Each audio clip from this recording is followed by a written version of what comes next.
ఖమ్మం జిల్లాలో ఈ రూరల్ మండలంలో పొంగలేటి శ్రీను గాని ఈ రాజకీయ నాయకులు ఎక్కడ నిల్చున్నా కూడా చెప్పులు తీసుకుని ఉరికిస్తారు. ఓట్లేసినావుగా, ఓట్లకు వచ్చినావుగా, కాళ్ళు పట్టుకున్నావుగా వంగి నన్ను గెలిపియండి మీకు మిద్దరికి ఎక్కి కూర్చోబెడతారని.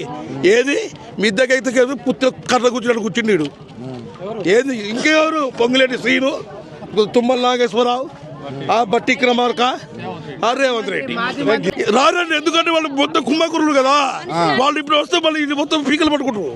ఇప్పుడు రారు. ఇప్పుడు ఎందుకంటే మున్సిపాలిటీ ఎలక్షన్ కూడా అయిపోయినాయి కదా. ఇప్పుడు మాతో ఏ పని ఉండదు వాళ్ళకి.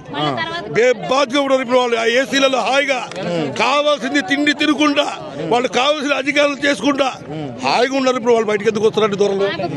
దొరలు లక్షల ఎకరాలు ఉండొచ్చు, కోట్లు ఉండొచ్చు, అంతస్తుల మీద అంతస్తులు ఉండొచ్చు, ఏసీ బెంచింగ్ కార్లు ఉండొచ్చు. పేదోడికి 100 గజాల భూమి ఉండొద్దు. ఈ దేశ ఓటు మాత్రం మనకు వస్తుంది. అయింది మరి. అదే పాప పువ్వారాజా గారు ఉన్నప్పుడు, ఆ రాజకీయం ఉన్నప్పుడు అట్లా చూసి చూడకుండా వెళ్ళిపోయాడు. మాకు చూసి చూడకుండా వెళ్ళిపోయాడు. మేము కరెంట్ లాక్కున్నాం, మమ్మల్ని ఎవడు ఏమల్లా. మేము నీళ్లు మేము మోటార్లు పెట్టుకున్నాం, మమ్మల్ని ఎవడు ఏమల్లా. కాంగ్రెస్ రాజకీయం వచ్చింది, దొంగ రాజకీయం అయిపోయింది. ప్రమాణం పూర్తిగా చెప్తున్నాం. మా పిల్లలు స్టార్ట్ చేసి మేము మొత్తం కాంగ్రెస్కి ఓటేసినాం. మాకు కాంగ్రెస్ కావాలి, కాంగ్రెస్ ఓటేసినాం. కానీ మాకు ఏది చేయలేదు. ఇక నుంచి ఈ ఖమ్మం జిల్లాలో ఈ రూరల్ మండలంలో పొంగలేటి శ్రీను గాని ఈ రాజకీయ నాయకులు ఎక్కడ నిల్చున్నా కూడా చెప్పులు తీసుకుని ఉరికిస్తారు.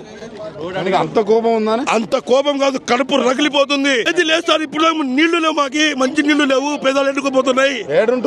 యాడిగో ఈ పర్యటనలు పడుకుంటాము. ఇక ఇక్కడే పడుకుంటాము. మా సామాన్లు కూడా ఏడున్నాయి తెలియదు. మొత్తం మట్టి కప్పారు. మాకు టైం కూడా ఇవ్వలేదు. వండుకోవడానికి కూడా ఏమీ లేవు సార్. ఏమి లేవు. ఏమి మరి వాళ్ళ పాప రాజకీయ నాయకులు పాప కూడా సార్. అన్ని అనుమతి వాళ్ళు. రేవంత్ రెడ్డికి ఏం చెప్తారు? నేను రేవంత్ రెడ్డికి చెప్పేది ఒకటే, ఈ రాజకీయాలు మొత్తం మానేయండి. మీరు ప్రజారాజ్యం అన్నారు, పేదల రాజ్యం అన్నారు, హస్తం పార్టీకి ఓటేయండి అన్నారు. మేము వేసాం కాబట్టి, మీరు గెలిచారు కాబట్టి మాకు న్యాయం చెయ్యాలా. మాకు న్యాయం చేయాలా. చేయకపోతే మాత్రం మందు డబ్బాలు తీసుకొని ఇక్కడ కూర్చుంటాం. ఖమ్మంలో మళ్ళీ కాంగ్రెస్ పార్టీ అనేది బుడేదే కూడా చేస్తాం. ఇది మాత్రం పక్క. ఇది రాసి పెట్టుకొని ఈ తారీఖు నుంచి మళ్ళీ కాంగ్రెస్ పార్టీ ప్రభుత్వం అనేది పుట్టు పురాణం కూడా చేస్తాం.